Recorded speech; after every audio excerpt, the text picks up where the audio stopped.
पक्षाने वास्तविक आपल्याला कल्पना आहे काही महिन्यापूर्वीच आमदारकी त्यांना दिलेली होती आणि अशा वेळेला उलट त्यांनी लीडरशिपचा रोल घेतला पाहिजे. इतर कार्यकर्त्यांना कशी उमेदवारी मिळेल, इतर कार्यकर्त्यांना कशी त्या ठिकाणी महानगरपालिकेत नेतृत्व करण्याची संधी मिळेल ह्याच्याकडे आम्ही पाहिलं पाहिजे असं मी समजते. पण त्या ठिकाणी त्यांना 5 वर्ष संधी दिली होती मागच्याला नगरसेविका म्हणून. आदरणीय साहेबांचा आग्रह होता की आता नातेवाईकांपेक्षा आपण कार्यकर्त्यांना संधी देणं गरजेचं आहे. हे माहिती असून सुद्धा त्यांनी ही स्टेप घेणं हे अत्यंत चुकीचं आहे आणि गंभीर घेण्यासारखीच बाब आहे.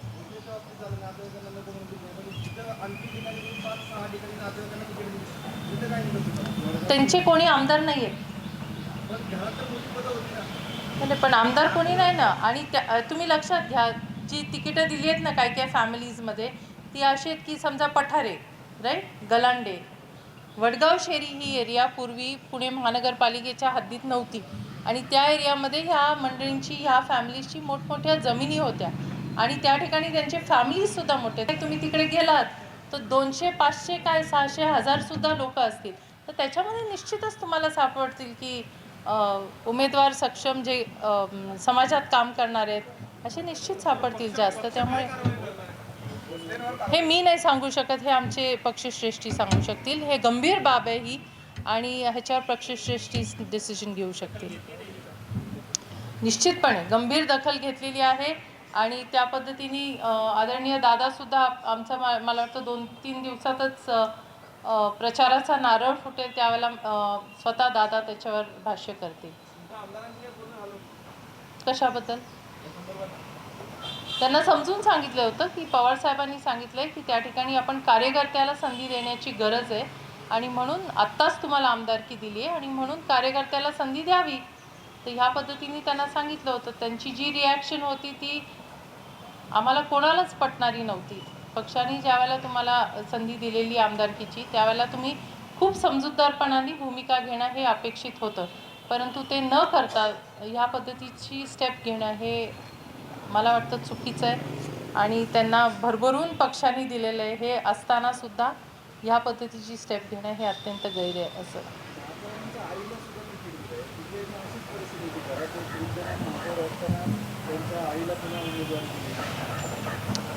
काही ठिकाणी करावं लागतं कारण आम्हाला उमेदवार सक्षम त्या ठिकाणी मिळणं हे सुद्धा महत्त्वाचं असतं आणि महापौरांच्या आईंना दिली म्हणजे त्यासुद्धा पूर्वी नगरसेविका होत्याच आणि चांगल्या पद्धतीने काम त्यांनी तिथं केलेलं होतं.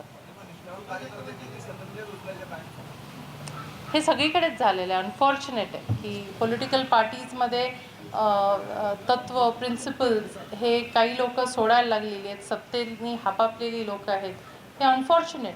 पण दुसऱ्या बाजूला हे सुद्धा तुम्हाला बघायला मिळेल की जे मला अभिमान वाटतो की आमच्या पक्षातले अनेक कार्यकर्ते ज्यांनी उमेदवारी अर्ज भरले होते त्यांना ज्यावेळेला उमेदवारी मिळाली नाही, मी तुम्हाला SMS दाखवू शकते. मी ॲक्च्युली मुद्दामून ते प्रिंट स्क्रीनवर काढून ठेवलेले आहेत की त्यांचे स्वतःहून SMS झाले की आम्ही उमेदवारी अर्ज भरला होता, आम्ही खूप सिरियसली इच्छुक होतो, परंतु तुम्ही देऊ शकला नाही, तरी पण आम्ही पक्षाचं निष्ठेने काम करणार आहोत, उद्या आम्हाला जबाबदारी द्या आणि आम्ही कामाला लागू.